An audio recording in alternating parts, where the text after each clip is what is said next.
Yes, Raps on TV. We're back again, live from London, reporting best in boxing. Got a special guest in the house today, a man like Lawrence Okolie. But before we get into that, got a packed schedule to discuss. Last weekend there was no boxing, so it was kind of like a good time for us to spend time with our families, get to know them again, you know, instead of focusing on what's going on Sky Sports. But I'm here with the co-hosts Inam and Tom. What's up, guys? Yeah, all good. Just at 8 o'clock, we've got Joe Joyce joining us as well. And we'll be discussing George Groves and Chris Eubank Jr. Anyone interested in calling to studio, speaking to Lawrence or Joe, call on 01506 243 403. Yep, perfect. So, guys, we're back. We've got. You don't want Tom to say hello? Come on, Tom. You weren't here last week. Is it because he wasn't here last week? You're ignoring him. I ghosted last week, but you can't hold a grudge. Don't worry, he's a university lad, so his head's in his books. It's the final stretch. But you good? Yeah, I'm good. Tired, looking forward to getting everything over with. Good. 3 months to go. Good. And you're in front of the man and you got the pick right the last time we saw you, so you must be pretty pleased with yourself. Pleased and richer. That's what we like to hear. That's exactly what we like to hear. Shout out to Paul. Yeah, yeah, exactly. So that's a good point. We've got to pick up later. So guys, obviously we're here with Okolie, fresh from his win in London 02. British beef, as they like to call it. Man's bringing up hamburgers and CVs, talking about McDonald's. 2+2, a lot of sauce was in the building. Good atmosphere, good vibe. All three of us were in the building. But Lawrence, thank you for coming back onto the show again. Welcome to have you again. But obviously, congratulations. The win over Isaac Chamberlain, a bit of a nemesis. Obviously, a lot of the critics said it wasn't the prettiest fight, but it was on a big stage. You won every round. Clearly, you must have been deserved you were happy with your performance. How are you feeling now, and how did you celebrate? I feel good now in the sense that what a lot of people don't understand is that this, rivalry, as it was at the time, wasn't like a 2-month thing. It was more like 2 years. Yeah. So to be able to put it to bed was a relief, and I'm happy with that because, as my coach has said, no one else has really been able to get under my skin, and I doubt anyone else will be able to get under my skin in the same way. So it's good to get that chapter done and dusted. Within the first, 10 months of being a pro, and I get to look forward to the rest of it. Yeah. In terms of celebrating, I just chilled out, went to see some friends out in Manchester, and had a good time. Yeah, I was going to ask you that actually. Now some time has passed. How do you look back on the occasion and your performance? How do you assess your performance? The occasion, obviously, I'm happy with what was able to be generated around partnering myself within my first year as a professional, so that side was obviously fantastic in terms of profile. In terms of the actual performance itself, it was what it needed to be to a certain extent, but at the same time it was a little bit disappointing in the sense that watching it back, there's little adjustments I could have made that could have made it an even easier night or even got him out of there. But I think those are things that I'll take forward into future fights. So in terms of my performance, yeah, it was alright, but there's more that I need to work on. Yeah. Did the fight play out as you expected, or did you think Isaac was going to bring more? Yeah, I thought Isaac was going to bring more, because what I believed was going to happen is that in the first 3 or 4 rounds, I would hurt him badly, and I'd either take him out, or it would end up being like a war for 10 rounds of just having to fight through everything. But when I got in there with him, I realised that when we were boxing at range, that he couldn't really do anything, and on the inside he wasn't really strong or clever enough to negate what I was doing. So it felt pretty one-sided in there. Like, I didn't feel in any danger, which is why I don't get carried away with the fight. Now that it's done, Isaac wasn't a world champion, he wasn't a European champion or a British champion, so I can't look at that performance and think, yeah, I'm ready for Isaac next and whatever else. So I take it as what it was. It was a good step-up fight in my first year, and we just carry on doing that. Good. And before we go on, we've got Will Harvey in the building. Good to have you again as well. Will, I saw you head of athletics for AJ Boxing, managing the team. I mean, from a business, but also the company perspective, how did you guys feel about not just the performance, the night as well, given that you had Buatsi on show as well? The night as a whole was a fantastic success. I think it actually outgrew and reached a lot more people than we thought it was going to do. When we initially started talking about this fight for Lawrence, it was probably, when we had the initial conversation in the Matchroom, it was probably a York Hall fight, or that's what the expectation was. Yep.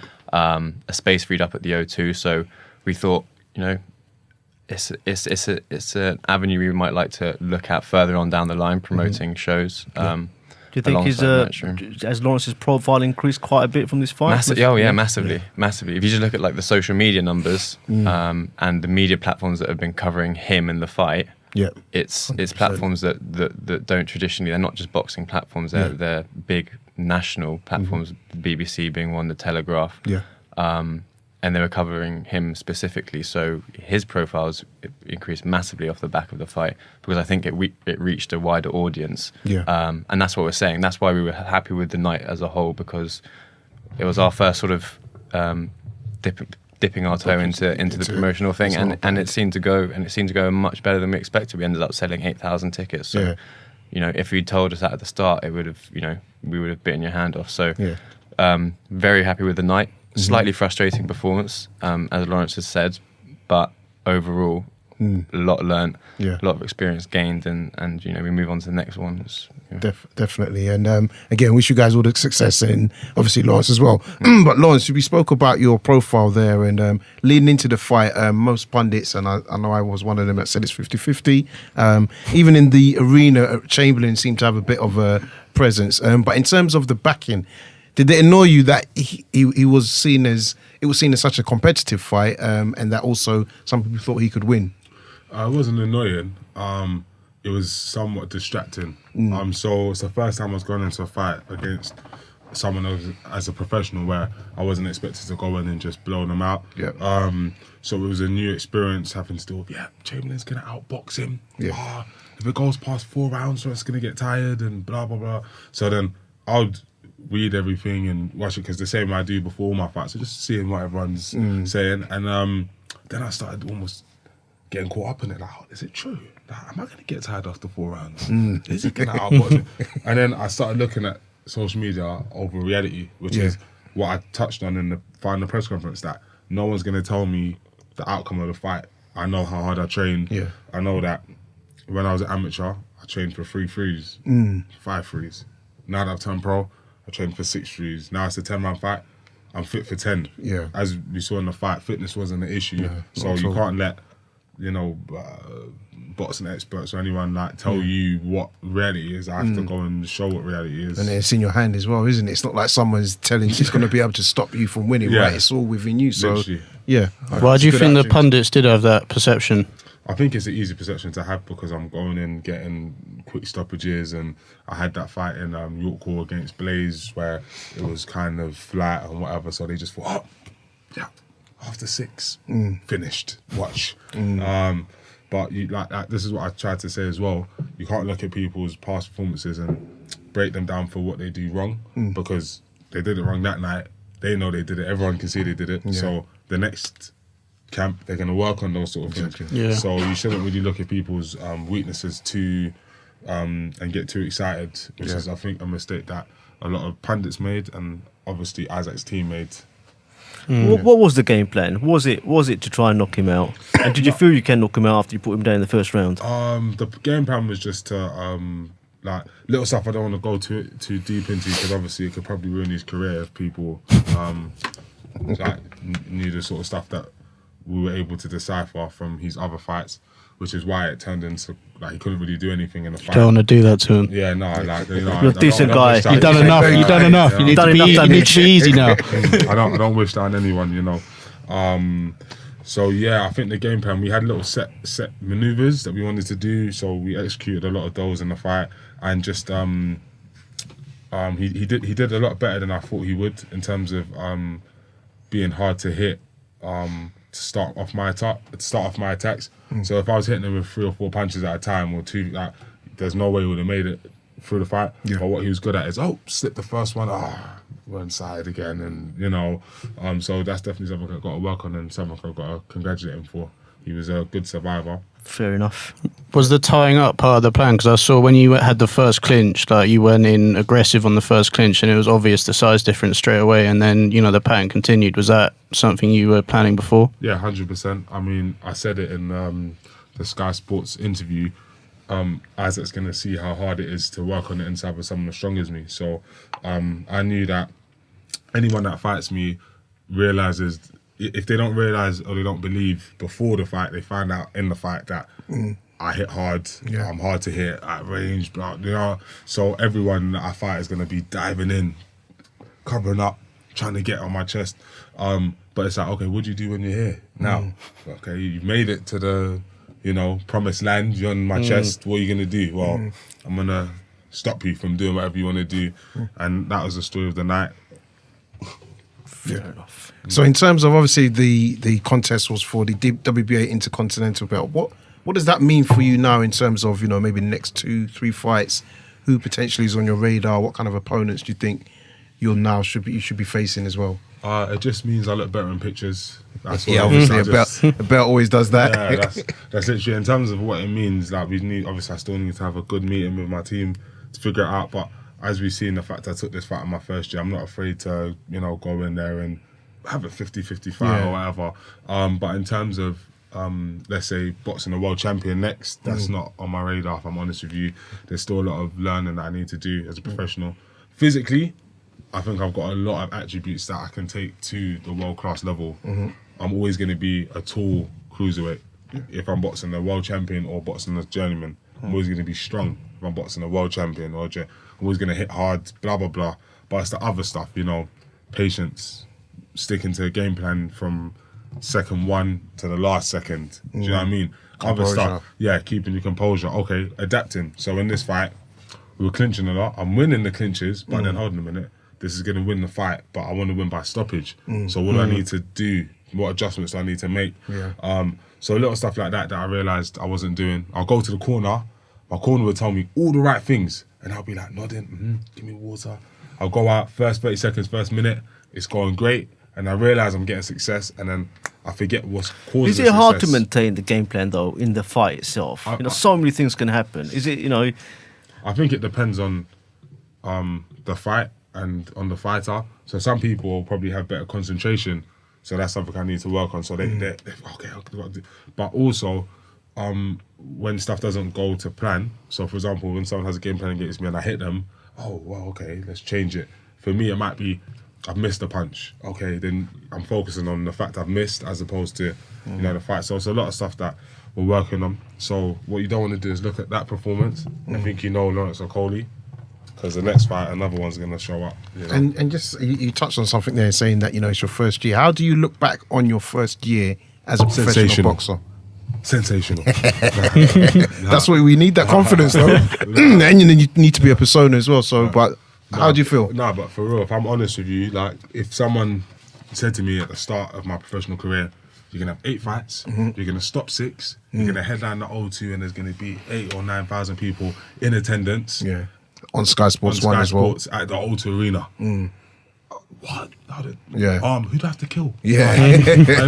Yeah. So in terms of that, 100% I'm happy. But in terms of my progression, even being able to do 10 rounds in my first year, I don't think many professionals turn over and in their first 11 months go from 4-rounders to 10-rounders. So that progression. Look how long it took Joshua, in fairness. I know it's different levels, but with Klitschko, he went the distance, right? So, 11 rounds. Yeah, so it's like to be able to, like I said, to those sort of progressions. In fact, even profile-wise, I was happy. Oh, yeah, I might see 10,000 followers for my pro debut. So now, you ain't burned into the social media. It is something to learn though, isn't it? Like, traditionally, 2 upcoming prospects, they would never put them together, right? But, it's almost like an experiment if you look at it, right? The story's right as well. What's happened is you both have come together, 2 good, well-known prospects, and off the back of that, your profile has suddenly gone up. It probably would have gone up a lot quicker than if you just went the route of finding easy opponents, And you gain the respect as well, all round. So even though, let's say, the casuals might look at it and expecting, I think one thing we have to go back and say is with the fight, there was a big hype around it. So the expectation was stoppage. Yeah. So I think when it went the distance, people now are saying, well, this isn't good boxing and blah, blah, blah. But a lot of people also don't know the nuances and how you improve. But for me, I think, it's only a positive because you're showing that there's no fear. You're not worried about your zero. You're not thinking about what's going to happen to you 3 years from now. You're thinking, I want to challenge myself against the best. So in your first year, that's a pretty good achievement, because you're right, a lot of guys don't do that. Obviously, the bad blood is what made the hype so big. Now it's over. It's been and gone. Like you said, you don't want to inflict any further damage on Isaac. Is there any needle still, or with Ted Bammy? Ted Bammy. In terms of me and Isaac, fortunately, I was the winner, so I get to take the winner's high road and be like, you know what, I wish him all the best. Isaac, if you're listening to this, stay in the gym. You'll be back. In terms of Ted, Soothing tones. Yeah. So in terms of Ted, like, he showed himself to be what he is. I don't really have much else to say about him. I see he's still working corners. Keep it up. You know what I mean? I can't take someone out of their livelihood because of what they said in anger. Yeah. On the high road. Yeah, still on that high road. Ted, keep doing a good job. You're a great coach. You're a decent guy, Lawrence. I'd say you're a good man. You're a good man. When do you think you're going to fight for a British title, if you are going to fight for one? It'll probably be this year. End of the year. Yeah, end of the year kind of thing.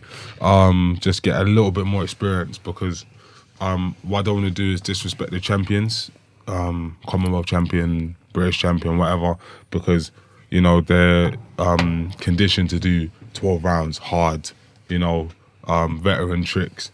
So I need a couple more learning fights against good, obviously, British fighters.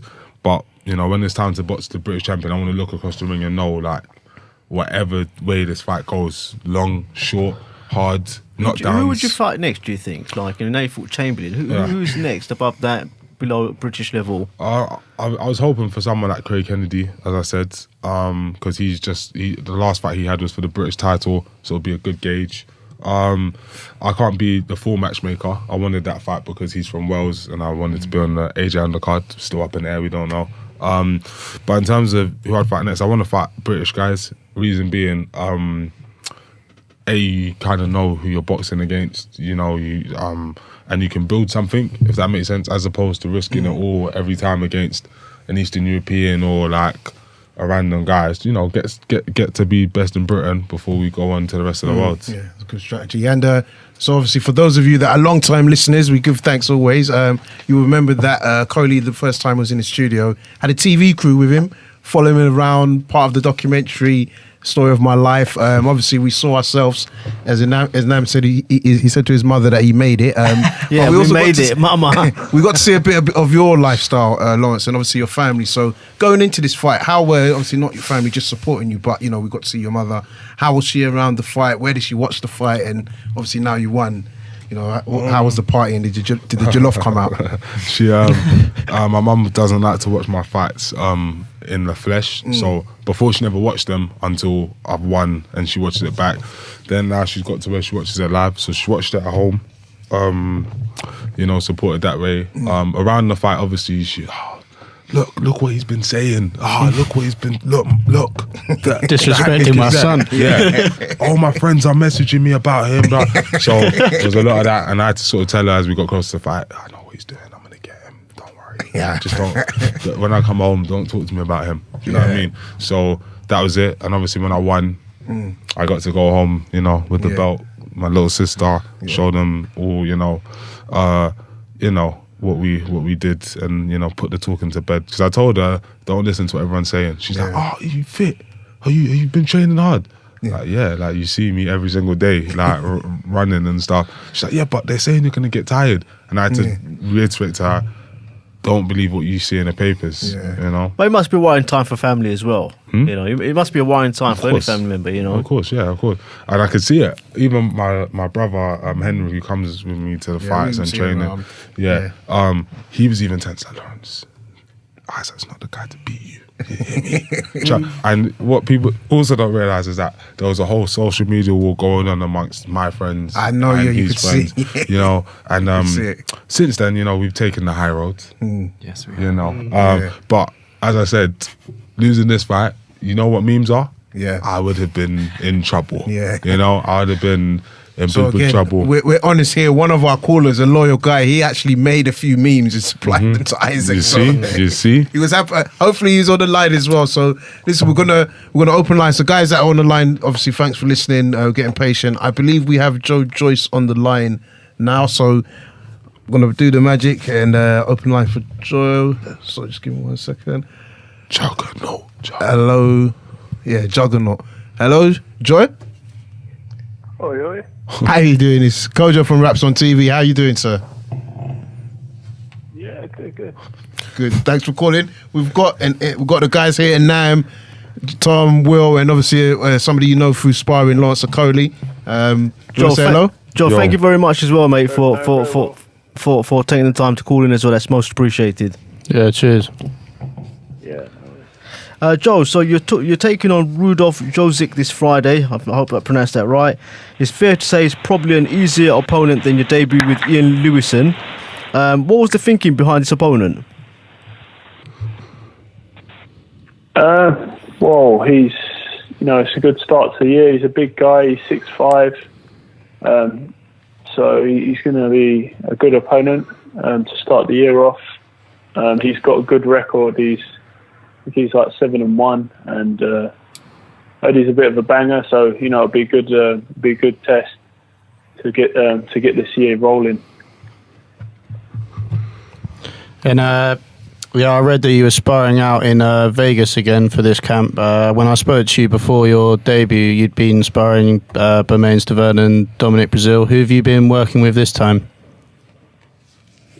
Well, I didn't know sign of Bermain Stavern in the gym, and Brazil didn't really particularly want to spar me in LA again for some reason. We know the reason. So so I sparred with Johnny Rice and a few other guys in Vegas. Mm-hmm. Three other heavyweights. Nice. But did some good work. And it's vital to be, with Salas and learning, to keep on learning and keep on top of my training. Exactly. So this is like my second training camp that I've done out there in preparation for my fight. Joe, that's good stuff. And you're speaking about, training out in Vegas. Obviously, you're working with the legendary Ismail Salas. I mean, just kind of give us a bit more detail of the differences in between the whole JB squad in terms of the setup and Ismail Salas' setup, and what you feel you're learning working with him these last 3 months. Well, in the GB setup, it's good. There's loads of different coaches and support team, and we're all like working together as a kind of like team. Training in the morning together, and it's all like scheduled what time our training is, and we don't have to worry about anything. Everything's all looked after for us, so it's good in that respect. Joe, we saw. Obviously. Yeah, so now like working with Salas in in the Haymaker gym is a lot more about what I'm improving me, and obviously Ismail Salas has trained 19 world champions, and he's from Cuba, so he's he really knows his stuff. He's been in the game for like 40 years or something. So basically, what he does, he teaches me the fundamentals of boxing, like how to throw punches. If I'm making mistakes, like I don't know, my footwork's not good, or I'm not throwing a jab properly, he can pick up on things like that and correct it and show me the right way of doing things. Fantastic. Joe, we've seen the interview on with Kugan Cassius, where Chisora came in and talking about potentially a fight being made with Chisora if the right offer is made. How likely is it that a fight can be made with Chisora? And do you think it might be too quick for you to take him on in your third fight? Nah, as you can tell, like by my debut with Ian Lewison, I'm ready for anyone and everyone, and I think I will probably have Chisora's number. It'll be a great, entertaining fight to watch. There'll be plenty of shots thrown from both of us, but I feel that I'm ready to take him on, and hopefully a deal can be made and we can get it. I'm sure everyone wants to see that fight also. And it did seem that Chisora was slightly reluctant for the fight. So if it can't be made, who would you like to face instead? Have you got your eye on anyone? What, from the UK or Anywhere? Just if the Chisora fight doesn't go through, who would be the next people you'd like to look at ideally? We got a few names, but I can't really talk on that in the minute until something more concrete sorted out. And Jonas Kojo again. So in terms of like obviously the British heavyweight scene, obviously we've got the likes of Joshua, White Fury, Dubois. I'm sure you've heard this question a lot as well in terms of the guys like Wilder. In terms of that in terms of the heavyweights, who do you feel is number one, the strongest, and number two, how quickly do you think it could be before we see you challenging for, if not a British belt, maybe an international belt? Well, soon in the next couple of fights, hopefully I'll. I don't know. Yeah, so I'll have to just see what my team, what my team's planning, and but yeah, it should be soon. I'm obviously getting stepped up pretty quickly. So, Joe, would you say? So you're saying an international belt, yeah? Yeah. Or a belt. A belt. I think a belt. I mean, obviously, it seems like British title, and we offered Sam Sexton the fight, but he didn't take that. So I'd like to if there's a belt available, then of course I'd like to fight for it. Yeah. Joe, so would it be fair to say you joined the pro ranks quite late, and if so, what's it like working with someone like David Haye, and how quickly can he get you to where you need to be? Well, yes, it's good working with David. To be fair, he's in the gym, and he knows his stuff. He knows how to market himself, and so he, what he's learned through his career, he's able to tell me, and with a hands-on. Obviously, he's been through it, so it's great to have someone that really knows the ins and outs of all areas to be able to guide me, and I'm sure he'll I'm sure him and my team will be able to choose the right fights to get me right in the mix. Like this year's a important year for me. No, definitely, and obviously we're wishing you all the best for this Friday. Got Okolie in the studio. Just want you guys say hello, launch any words of not even advice, wisdom, good luck. Hi, Joe. Hey. Yeah. What's going on? How many rounds did he do in his debut? 10. Oh, damn. Yeah, I'm not messing around, man. Yeah, trust. How long have you guys known each other? Oh, yeah, since I got on the GB team. We actually used to stay in the same couple flat. of years. Yeah, it was in the same flat. Same flat. So yeah. You know the worst about each other then? And There's Nicky. some stuff off Off the Exactly. record. the record. Yeah, trust. Yes, we'll have to do another special episode on that. Plenty of sauce. Trust. Plenty of sauce. Plenty of sauce in that flat. Don't know what the fuck that means. Joe, what's the likelihood you would ever rematch Tony Yoka in the pro ranks? ASAP. Is that a possibility? Yeah. That was horrible. I think Yeah, of you course, clearly yeah. won that, mate. Yeah. Yeah, it's a super fight in the making. The way I'm moving, I'll probably get to a title before him, and maybe we can get something. As you're part of the same team, Maybe get right? maybe call it redemption or something like that. Yeah. Has he got a big profile over in France? Yeah. Yeah, massive. You can't even go to the supermarket without being mobbed. Apparently. Would you look to go up to heavyweight soon, But Lawrence? the Come for shows Joe. out there on Channel Plus are supposed to be really good. Like he's got a lot of supporters out there, so potentially it could fight him out there in Paris.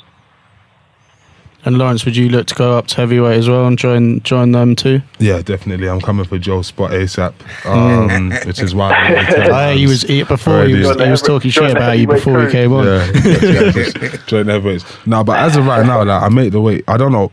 Once again, I can't stress it enough. Like you can't listen to what people say online and stuff like that. No one's in the gym seeing what I'm weighing in the week of the fight, the week before, whatever. So, in terms of making weight. Now, especially with the diet changes, having a good nutritionist in Scott. In terms of making weight, I make it very, very comfortably. As we saw, I did the rounds without really stressing. Until I feel like I want to become a multi-millionaire and have some showdowns at heavyweight, I'll be comfortable in cruiser. Next, Deontay Wilder. Hey, That'd be a good build-up. Joe, when do you think you'll be in a position to start going for some serious titles? I'm sure I just asked him that. Towards the, this year or next year, towards the end of the year. I don't know. It depends what's out there. I'm willing to fight anyone. So, Joe, thank you very much for your time. Good luck this weekend. Good Do you want luck to just on tell Friday. the listeners where they can watch the fight and at what time? Yeah, so the fight's happening on UK TV, Channel Dave. So it's obviously at York Hall, and do you want to just give it? I should be on about 9:30 something. Do you want to just give out your social media and Twitter handles as well, Joe, so the listeners can start following you? Yeah, so I'm on Instagram, Facebook, Twitter, Joe Joyce or Joe Joyce Official Instagram. Fantastic. Simple. Thank you so much, Joe. Really appreciate it. And we have to get you into the studio one day. Exactly. All the best. Yeah. Cheers, Joe. Cheers. All right. Cheers. Thank you very much, mate. Cheers. Thanks, guys. Awesome, guys. Cheers. Thanks. All right. So, guys, we're going to open the rest of the lines. Hear what you guys have to say. What's on your mind? Talking boxing. Get 6-0, get Paul on. Get the showdown going. Is that the 6? Is that the 6? Yeah, Right, get the Paul? showdown. Kershaw's called you out. So listen, opening up the lines now. I believe that's Paul Otai, Oz with Otai. It is, yes, it is. How you doing, sir? Guys? Very good. How are you? Yeah, I'm good. Look, Okolie's mean mugging us. He knows he's expecting you. Just a meme guy. Well, first of all, I have to congratulate him on the win, don't I? He done what he needed to do, and he Perfect. got the big win. Yeah. Thank you. And what else on your mind, Paul? Hey, just regarding future, really. Future for him, what? Like, I know he's looking at what's out there at the moment, like British standards and stuff. But if he was offered the British title tomorrow, would he take it? Like, would he take that fight? If I'm honest, I gotta be real with myself in the sense that I do need a bit more experience before I can challenge for major titles like the British and Commonwealth. In terms of ability-wise, strength, fitness, I think I've got what it takes to beat all of them, but it's more about the little bits of experience. So from the last fight I had, as much as I won every round, there's little stuff that I need to work on. So the fight after that, I might pick up some more stuff. And then by the time I box for all these titles, I want it to be like a similar way that my last fight went, which is one-sided domination. So yeah. There's another domestic. And where you can stay at that level for a period of time rather than Yeah, so I be think constantly fighting opposition not ready for you. Yeah, so I think that it's now that I've obviously boxed someone like Isaac, I want to continue to box high-level British fighters for the rest of the year potentially, and once obviously I can prove that I'm the best in Britain, then I can start looking outwards. Cool, Paul. I have got to say though, All right, the meeting, it was a nice friendly banter just to build a bit of a. When I see you out on the roads, yeah. I'll make sure I've got a hat and glasses on as well. I hear the fear in your voice, Paul. Now, all good. It's all jokes. Paul, in terms of the Eubank Groves, what's your thoughts? What's your take? I I'll go on Eubank on this one. I took a loss last weekend. I took a loss on the Gibbling Okolie fight, but Of course you did. I do think I've got this one right in picking George Groves, because I just think the experience, even in his losses, he's dared to be great, and he's fought fighters that, if you look at what Froch has done in his career, and then you look at what Badu Jack is going on to do in his career, then if he beats Adonis Stevenson, it makes Groves' split decision loss to him even better. Even though it was a loss, he's lost to a great fighter. Yeah. Whereas Eubank, the only time he's stepped up, he's lost, and then he's not. I personally don't think he's fought a boxer since. I just think he's fought people who along the same style that just stand in front of him and let him fire off. Whereas George Groves won't do that. George will move, he'll jab, and he's got a hell of a punch on him. So do you not think it's a matter of timing though now, Paul? Don't you think Groves it could be a changeover now? Well, with Groves, obviously Groves being around the block, he did get caught up on the ropes quite a lot in his last few fights, which is where Eubank's most threatening. Yeah, it could be. It could be that, like, youth versus experience. It's one of them fights, and the athleticism is definitely in Eubank Jr.'s corner, but that athleticism will only help him if he can make George fight his fight. Whereas if George can make him fight his own fight, then that's not going to help Eubank. And it's also if he's got any kind of power to affect George Groves. I mean, bear in mind, he went 12 rounds. He was battering that Abraham for 12 rounds and didn't even flinch, exactly. Really. That's a good point. So it's like, he might be athletic, he might be able to go 12 rounds rapidly, but does that have any effect on George Groves? That's the key here. And George Groves is a big super middleweight, and he's got that strong jab as well. He's one of the very few guys that put Carl Froch down, man. So don't forget. Yeah. He put down Carl Froch. And I mean, one thing I was going to say, I think with the reputation of the Froch defeat, I think we always look at Groves as an old fighter, but there's only a year's difference in terms of age. Yeah, it's 28, Groves is 29. It's the punches they've taken, isn't it? The quality, because the quality of opponents at that level, surely that's what you're there to do, right? In terms of you're going to be up against stronger guys, and Froch and Badu Jack are tough opponents. So, but yeah, Paul, thank you very much. Let's move on to another caller.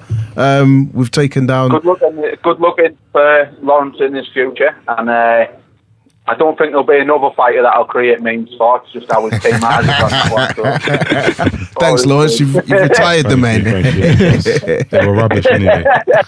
Cheers, appreciate that. 348, we're coming out to you now. Hello. How you doing, lads?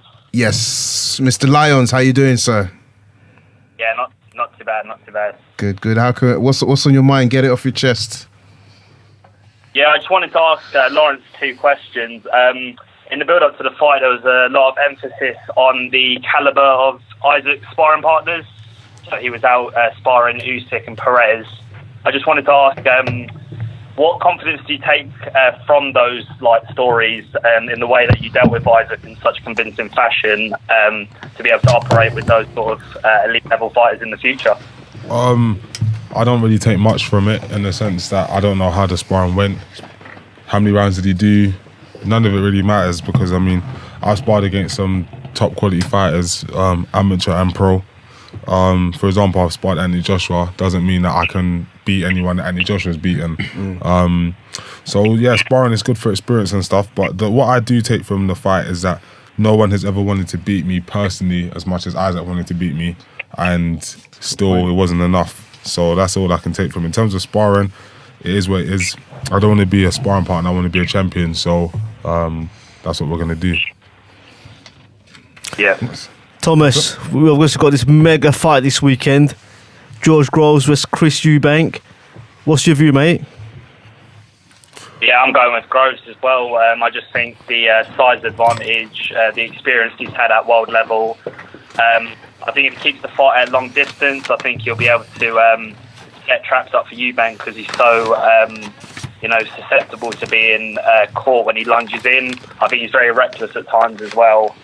And like Paul touched on, I mean, his last few opponents, they've just been static. They've just stood there with their hands tucked up, didn't really move their head, move their feet, and they're just like standing punch bags, really. So with a mover like Groves, it's going to be hard to be able to, have the success that Eubank, had with his previous opponents, because Groves will just move, jab, keep the fight at long range, where he's very impressive at doing so. Can the winner, Groves. Thomas? Can the winner go on to win the tournament? Let's just work this through. I think Smith. I think Callum Smith is probably going to beat Bramer quite convincingly, right? So, can the winner of George Groves go on to become the winner of the tournament? Yeah, I think so. Yeah, I think the winner of this fight on the weekend will probably win the tournament outright, to be honest. Yeah? Yeah. Fair enough. Guys, should we quickly go around the table, get the predictions on this fight? Let's go to another caller, though, because I was going to say we've got more callers. So listen, Lions, it's good. Thank you very much for calling in. We're going to go out to some more callers. Yeah, no worries. And we're just, Mr. Okolie's got a business meeting he needs to handle, so he'll be away for 10 minutes. 269. Hello, I think that's Jason. Hi, how you doing? How you doing, man? You right? Yeah, not bad. Yourself? Yeah, I'm good, man. Jason, how you doing? Good, thank you, Kodra. Jason, how's I'm life? alright now, man. I thought not bad. I thought you left the reps on TV. I haven't heard your voice in a while. No. I've been doing a few strange things like yourself, mate. A bit of hands around the neck and that kind of stuff. Oh, good. Yeah, it's fun, isn't it? I like it. It is. So, I guess Lawrence has gone for a little bit. I mean, He'll be back in 10 minutes. I listened in right about now. Mm-hmm. But, I wanted to ask him what was his game plan in regards to his fight a couple of weeks ago. And I just thought that he basically wanted to knock Chamberlain out. But I was wondering, would he have got a more impressive win if he tried to, utilise his jab more? Because, the reach that he had, he the reach, the power, he just had, I don't know, his quality was just much better than Chamberlain's. But I just feel that he would have had a better impressive win if he perhaps jabbed him a lot more. Maybe, having a mind frame that he's going to go the distance. Yeah. So, Jason... So two things, Jay. I was going to say, call, obviously stay on the line, and when he comes back in, we'll let you ask the question, or we'll obviously forward that sort of that question to him as well once he's back. Yeah, so you see, so we know you're a big Eubank fan, Jason. We got a big fight this weekend. How does your boy do, man? Yeah. Can he beat St. George Groves? Although I'm a Eubank fan, it is 50-50, but I believe he will beat him. I'm hoping that he won't try and go for the knockout. I feel if he doesn't go for the knockout, I think he'll beat him on points. Yeah, I would agree with that. It's possible that he can knock him out. Anything's possible. I don't think he's got that power. I mean, his last fight, he knocked the other guy out, but really and truly, I'm not really sure what that guy was about. I think that other guy, there was just a lot of hype about him. I think, sorry, Jay, you raised a good point. That guy, Yildirim, there was a lot of hype around the Yildirim. So carry on. Yeah, so that's basically it. But, I think Eubank will win if he just... Eubank can win this. I him, really. I think Eubank can win this if he plays it smart. Is George Groves' style set up for Eubank? Yeah, that's what I think. I think if he tries just to outbox him, just outwork him, don't think about knocking him out. There's no point. Just outwork him, rack up the points, and get the points to it. And then Groves has to try and knock him out. And I think game, set, and match. Yeah. I think that Groves is going to win the early rounds. I think he'll box Eubank in the early rounds. Even try and do what Billy Joe Saunders did. But I think there's Groves. He's not the sort of fighter who can do that for 12 rounds. He doesn't follow a game. Yeah, and we saw particularly. A lot of people say that Groves are really good in the Cox fight. I remember being here before. I think he got caught up quite a few times in that fight. He could deal with it well, but he was in vulnerable positions. Yeah, Cox did really well for the first few rounds. And I think that if Eubank gets him in those positions halfway through the fight, it could become a pattern for the last 6 rounds. Yeah. I don't think Eubank's got the power. I think we've seen that he doesn't have the power at super middleweight against a tested fighter like Groves. But I do think that I can see Eubank clinching it on points. Yeah, so I have to say, for me, I think this is why I'm more Groves in favour of Groves taking this fight. That was my initial position. Then I was 50-50. Then I had a bit of Eubank, and I'm more swaying to Groves. I do feel, however, I think this fight is more the making of Eubank than it is for Groves.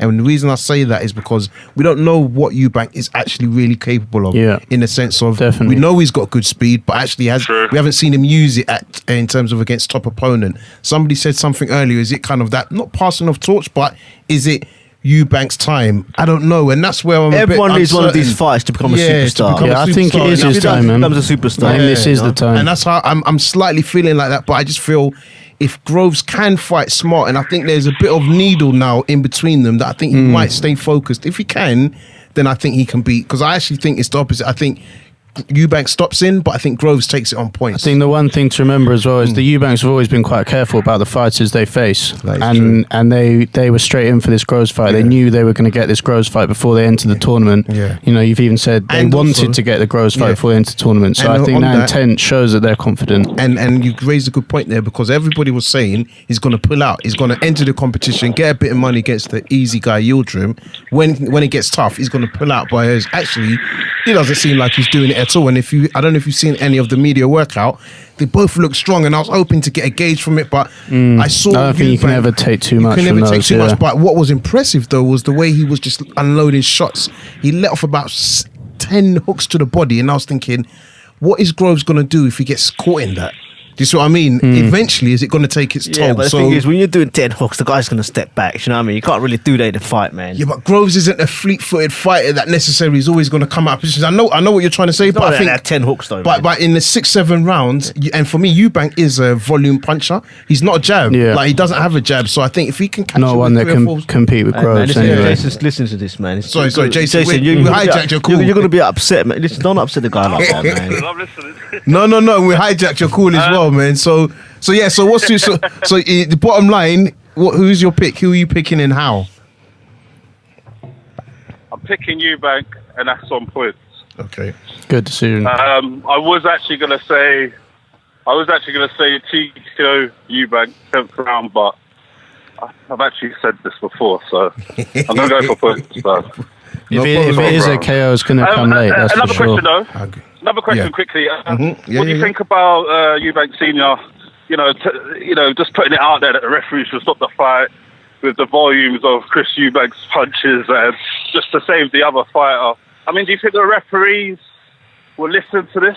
I think what you got to remember is that Eubank Senior said this loads of times before. This isn't like a specific that's thing. what I'm Everyone's saying. building up like he's targeting George Groves with this, but Senior said this in a lot of. And bear in Junior's mind, he's got fights. scars over that Michael Watson thing. And it's not even that, but then I think you got Eubank Jr.'s got scars and Nicky Yeah. Blackwell, and then you got Yeah. Groves who's got scars from Gutnick. So Yeah. It may be mind games to it, but it's Right. not a new thing. yeah, it's not, and that's, I think sometimes people can make a big deal. I think with me, if I'm being honest, I think wherever Eubank Senior does, it's always wrong. Do you see what I mean? So I think for me, he could Yeah. be saying it in the right way, but I think he could have good intentions. Obviously, we know he's been arrogant, but bottom line is, I feel everyone's going to make a bigger deal out of it because it's Eubank Senior saying it. And you could argue he's got a right to say it because he did. What didn't he make comments to his son during the Nicky Blackwell fight? Wasn't he saying Yeah, like, He was go asking for easy the on fight him? to- Or, yeah, he said go easy on him now. So yeah, as Tell him Tom not to said, he stop said the it fight, before. you know. yeah. he Yeah, has they said do it get before. rough rides sometimes. I think you know, the Eubanks. Yeah, so listen, Jay, thank you very much for calling Yeah, in as usual. but- Yep, sorry, carry on. But sorry, one last Go thing. ahead, no problem, bro. If Eubank wins this fight, number one, he's definitely gonna win the finals. That's what I personally believe. Yeah. And no one can fucking say anything to Chris Eubank. 100%. I mean, he's going to have Fuck, he was- 3 belts. Yeah, even down to Eddie Hearn. Like when he left Eddie Hearn.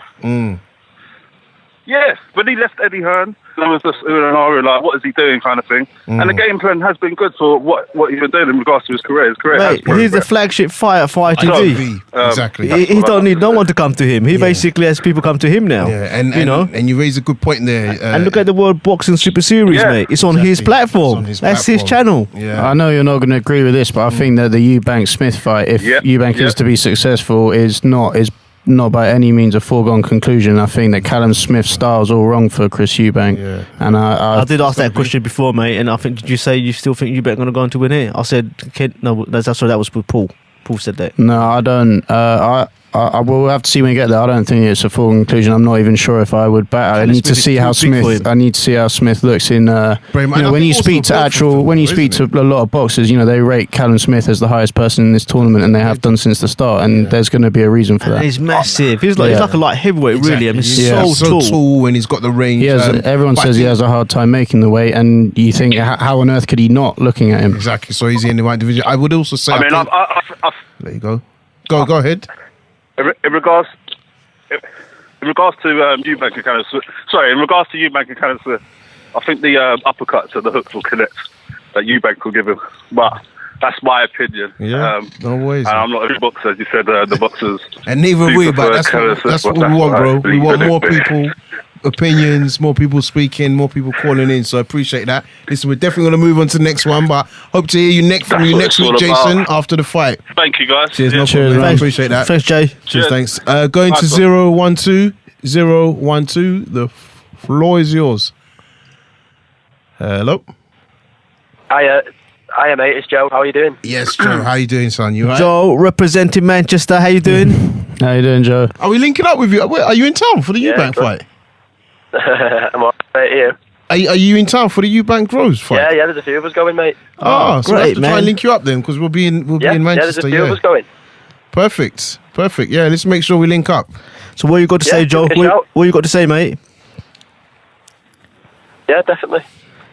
What's your views on the fight, Joe? Who's winning? Quick. I think Groves wins, and I think Groves wins basically just because he controls the range so well. I think whenever you see Eubank have success, he does it at really close range or mid range. I've never seen him dominate a fight at range, and he won't be able to. Yeah, he has to get into range to win this fight. He won't be able to take Groves inside because Groves will just dominate that range with his jab. Yeah, exactly. And as soon as Eubank steps in, Groves will throw that body shot that he hit Cox with, or he'll throw his backhand. I just think he'll walk him onto something like in the 4th or 5th round. Eubank will start to get a bit frustrated with the jab, walk straight onto something. Can the winner go on and win the tournament, Joe? I think if Groves wins it, he'll go on to win it. But I don't know. I don't really rate Callum Smith that highly, but he's massive. I think he'll absolutely dwarf Eubank. Yeah. I don't know how Eubank will deal with that. I mean, it'll definitely make for an interesting fight. I'm saying it because I've never seen Smith someone like Eubank, and I've never seen anyone with Eubank like Smith. Yeah. I think that's going to be the interesting thing. So, any other fights on the card that you're looking forward to? You got Tommy Langford, Asif Iqbal, also not fighting each other, but they're on the card. Any of those guys you're looking forward to seeing, mate? No, but one thing I will say is a lad I used to train with, who's from Warrington. His name's Danny Craven. He's on the undercard, so isn't he the first fight, right? We'll try and get him on the show one night. Yeah, do that. Isn't he the first? Yeah, I think he was on the table for the undercard press conference yesterday. Yeah. He was at the far end, so I don't know if they sat them in order of how they're going to fight, but I think he's the first televised fight from what I've heard. One of his guys who sponsor him, I saw him in the gym last night, and he was saying he's definitely on TV. Yeah. Okay, that's great. That's great. So yeah, we'll look out for him, and see you on Saturday. So thanks for calling in, Joe. Yeah, top man. All right, take it easy. Yeah, give me a shout on Saturday. And mate. See you on Saturday, Joe. Definitely, mate. Cheers. Thanks. See you, mate. Cheers, mate. Bye. So for me, this fight, I mean, the hype. I think this fight. Does it have the potential to be fight of the year? I think so. It's definitely a higher profile fight. Yeah. There's definitely going to be a lot of eyes on this. I think ITV are going to do some great pay-per-view sales. It has the potential to be one of the. Well, I think it will be one of the best fights of the year. Without a doubt, it's got all the ingredients. Someone like Eubank with his fighting style is always going to be an exciting fight. And I think that's the thing. He's got a lot of love, and he brings a lot of energy. So as I'm looking at Lawrence getting ready, Lawrence, obviously with this World Boxing Super Series, we know your weight class is being contested.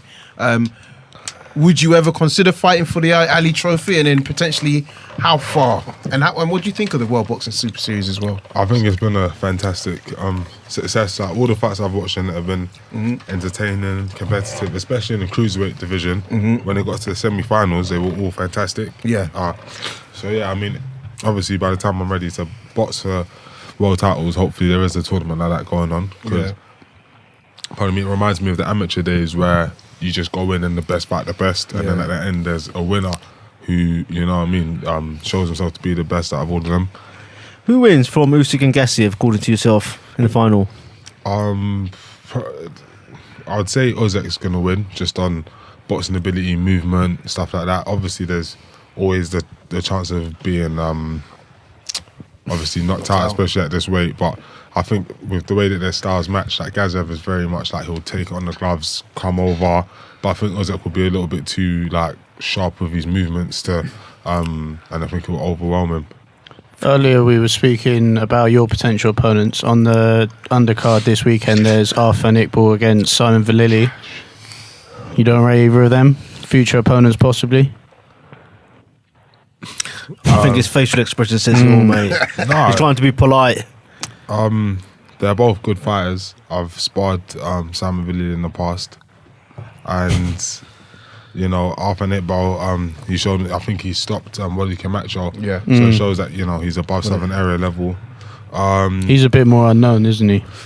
Yeah, I mean, I guess like to the wider public, he's a bit more unknown. But is it the English cruiserweight? The guy that holds the English cruiserweight belt? Yeah. So those are all potential fights, I guess, in terms of learning. Are the guys you've sparred in the last year or two? Obviously, the Chamberlain picture came out, so was that? Right, now I sparred Simon Vallily while I was on the GB team, so 2016. Arthur Nickball, I've never sparred him, but I've heard he used to go up to Sheffield to spar. But yeah, they're both just, you know, good English fighters, so you know we can get some work in. Perfect. I was going to say, guys, let's bit of training for Lawrence, basically. Summarise. Yeah. Another caller. I know a guy is looking forward to give his prediction. 985. I think Daniel, that's you. Hello. How we doing, fellas? Not doing too all right? bad. Yeah, we're doing well. You well? How you doing, Dan? Long time. Fantastic. Yeah, long time, and now everything is brilliant, mate. Everything is fantastic over here. Fantastic. What's on your mind, mate? I know you're looking forward to this one. Yeah, first and foremost, just big up at Raps on TV, everyone phoning in or whatever, all you boys in the studio, big up the big man, Okolie. Congratulations on your win. He seems a humble fella as well. Yeah, Saturday, it's here, isn't it? We're looking forward to it, ain't we? So, yeah, we are, Dan. Yeah. What's your prediction? Oh, Dan, you're a bit of a Eubank critic as well, from what we remember. And he's a bit of a critic. I remember from a long time ago. He called in. He picked him to win, and Eubank called in, and he became a Eubank fan. Remember? So before the tournament. Yeah. My bad. But yeah, sorry, D. Who are you picking? I mean, don't know about Eubank fan. I mean, that's going a bit too far now. I'm not really a Eubank fan. But you picked him to win the tournament. What I do like, I picked him to win the tournament. I think he's got a fantastic attitude. And you know what? With this fight, it's 50-50. Like, it's very split. I'm gonna go for Eubank, late stoppage. Okay, interesting. Do you put any money on this at all, Dan? No, I won't be. I won't be. If you put money on your prediction at the start, mate, you would be cashing in well right now, you know. Well, I see you nodding. What are you predicting for the fight?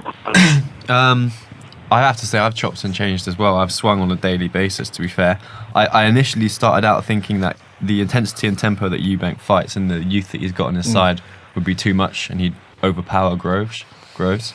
But I have to say in the last couple of weeks I've started to swing the other way. I think just the amount of times that Groves has been in these big fights, these big occasions, the experience that he's now got, and the fact that I think also the thing that people haven't thought about is the size difference in the two fighters. Eubank is very much a middleweight, I think. I just think he's going to have... I don't think he's going to stop. I think it will be a Groves point victory, but I think he's going to be too slick. He's going to have too many answers to Eubank's questions. So I think I will go Groves on points. Good analysis. Lawrence, what about yourself?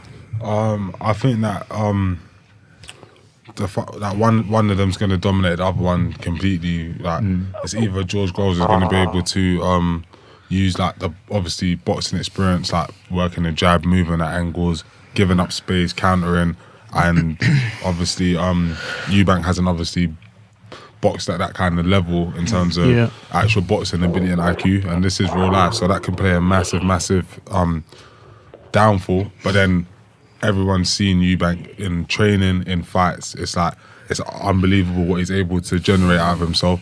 And with Groves does I don't know if he tires, but he lags in fights.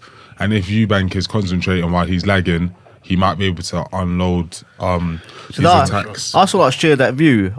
For me, it's almost like Eubank's fight to lose. Do you not think Eubank takes time off there in rounds? Yeah, he can take the time off. But then Groves isn't really like a come forward and put the pressure on. He's always like giving up space, counter working behind his jab. Yeah, I just feel like if Eubank doesn't think about knocking him out, because he's not gonna, he ain't got the power, but he's got the work rate. And if he just gets the points in through higher work rate, I think he could just cruise to victory. That's my personal view anyway. Well, this is where we find out if he's the real deal or not. Because I think the Saunders fight was probably too early to give him a fair judgment. He's had a few fights since then. He dominated Abraham, and his tactics were wrong for that fight. He came. The first 6 rounds I was looking at it, he was just so slow. Yeah, it looked like he slightly froze a bit. I think. That was quite a big step up. I think Eubank's come on a long way, mate. If you ever been to an arena full of travellers, I was going to say, D, any last questions before we let you go? Fan of travellers, by the way. Sorry, say that again. I was going to say, any last words before we let you go? Anything else? Not really. Just hope it's a good fight on Saturday. And I'd like to know your prediction. I'm being asked to stick my neck out. I'm going to go with Groves. I'm saying that because I just think he's the stronger fighter. I think if he uses his jab, I think that's where he can definitely get through. I'm going to put you on mute, D, because you're cracking, sorry, mate. But yeah, I just feel if he can use his jab throughout the fight and at least put a bit of movement in terms of his tactics, I think he can kind of smother Eubank in terms of not letting him get any volume punches off. And if he's not hitting him, then I think obviously clearly he's winning rounds. I just think for me, Eubank, the key to victory is having Groves tire. I think if Groves doesn't tire, I don't see Eubank beating him. I think he doesn't have enough power to stop him from coming forward. I'm just going to follow on from there. I want to say Groves does tire. He's always tired. He's always lost fights because he's tired, right? So that is going to happen. Strong opponents, though. Chudanov, if you look at the Chudanov fight, Chudanov came into that fight with a big reputation. He had beat Buglioni. I think Eubank's better than Chudanov, I think.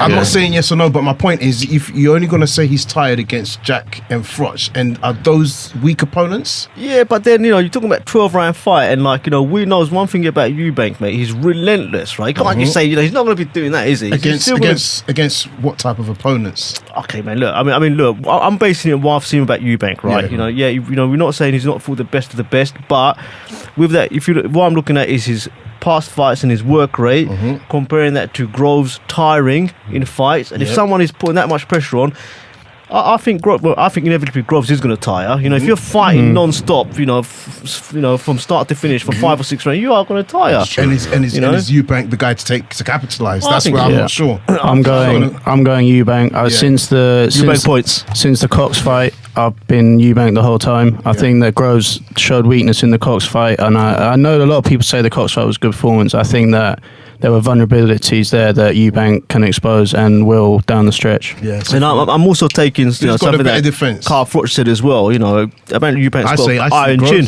I think Groves has got. Groves takes punches. Groves has never been a fancy boxer like Billy Joe Saunders. Says against about Andre Ward. So you got to take Froch with. He's not a guy that speaks honestly against past opponents. But I would say, who's got the better defense? Out of the two, I would say is Groves. For me, Eubank. So Eubank is also there to get hit, and once he starts feeling Groves' power, we don't know what that's going to do to him in terms of his rhythm. So that's where I'm seeing it. But Lawrence, chip in. And I think unless Groves hits him flush hard, I think it's going to play into Eubank's favour. Like getting caught, getting it, because some people enjoy the whole feeling of punch for punch, and I think that will get him in the rhythm. That's Eubank for you. And that's true. I mean, I think if he loses his game plan, then clearly he's not going to win the fight. But I think if he can stick to it, and I think he's focused and listening to how he sounds. It's going to be and a cracking opportunity. fight. Yeah. It's going to be Ready. fucking I cracking, think he's got to man. be ready. It actually physically can't be a rubbish fight. Yeah. No, I mean, definitely not. there's no way. But you would say that on the inside, Groves can get hit on the inside, and obviously, and he has a tendency to get stuck in on the But you gotta inside. come- You know, when you he's come on the from the ropes, he outside though, can right? get stuck there. Yeah, but come- he's not going to box off him the whole fight, is he? He's not like someone like Billy Joe Saunders. Groves, he hasn't done that throughout his whole career. He's a never- much And he better. he he's does never leave done himself exposed to getting a hit, man. Do you know what I mean? Yeah. Like, They the both way do, he though. got That's left the himself thing. open with Froch. Yeah, but I think That with was Froch, atrocious. You've got to look at it at different Badu levels. Jack, man. The same thing happened with Badu Jack, second round or third round. First round, but What then was your round, look you know? at that, 11 rounds, he lost it. But what I'm trying to say, he has shown a In like the last tendency. 11 rounds, right? No, what I'm trying to say, he has shown a tendency to leaving himself exposed to getting hit. And that's what I'm saying. Don't forget, so does Eubank. It's time Look to at that put our, Abraham it's time fight. to put our money where our mouth is, boys. Easy. I always put my money where my So mouth what we is. say- I won so off we've got Lawrence two- last week, and I'll win with Chris. I'll win with Chris this week. That's big money talk. So that's what we're saying. 2 Groves, 3 Eubanks. Eubank, yeah. Knockout? Points. Points? Yeah. Points. You said Points points. wide. Then probably stoppage from either way. Evil. So Yeah. you're only sitting on the fence. Yeah, no, I genuinely, no, but really, it's like one of them. I don't think it's gonna be a close fight. I think one of them's gonna completely dominate the other one. Like Yeah. their styles aren't gonna allow them to. If you had to go with one, Lawrence, who would it be? Off the record. On the record. Like I said, like I think if you like, it depends on if Eubank can deal with Groves' sharp counter punches. If it doesn't deter him, then there's no way Groves can win I the don't fight. think he will, man. I think But- the guy's fearless. Yeah. So if it does, if Groves' power and like timing doesn't affect him, then it's a long night for Groves. But if it does, which could happen in real life, he gets countered, gets hurt, then Groves will win by like early stoppage. I mean, I think that's a I good would thing. agree with that. I think it's one or the other. Yeah. Someone's going to win. It's always one of the other one, right? One or the other. He's only got 2 Someone options. is going to win. Unless the ref gets involved. But I think, and it's also then done. I think this shows you the healthy state of boxing because, your fight, Lawrence against Chamberlain, this one, people are saying pick 'em fights, and there are more to come. So it kind of just shows you the state of boxing at the moment. So, guys, of that note, we're going to start to wrap up. So, news of the week. Yeah, just quickly summarise news of the week. Roy Jones Jr. finally retires, hangs up them leather gloves. The reports coming in that Adrian, the problem, has been arrested again. He's been grabbing women by their crotch, apparently. Donald Trump style. Donald Trump style, yeah. Ortiz and Alexandra are fighting this weekend. I don't think anyone's really interested in about that. Or Brandon Rios. And Horn Crawford have been agreed for April the 14th with Pacquiao on the undercard. Interesting. And Wilder is still banging on about AJ as usual. So that's pretty much it for this week, guys. I was going to say, don't forget Danny Garcia versus Rios. Then you've also got Benavides versus Gavriel. So that's happening out in Vegas. Good fight. Phileas Management, good fight. I don't know if anybody saw the first one. Tough fight. So expect 2 guys to put it on the line. Yeah, that's it. So guys, Lawrence, Will, do you guys just want to say goodbyes, social medias? Just follow at Lawrence TKO. That's all you need to It's Lawrence. That's all you need to know. That's all you need to know. Sorry. Google Lawrence Wait, TKO, it'll all come up. It's Lawrence _TKO. Yeah, don't forget the underscore. Yeah, for sure. Verified account. Perfect. So listen, guys, make sure you keep listening, tuning in, social media, Facebook, all of that. Thanks a lot. Next week. See you later, guys.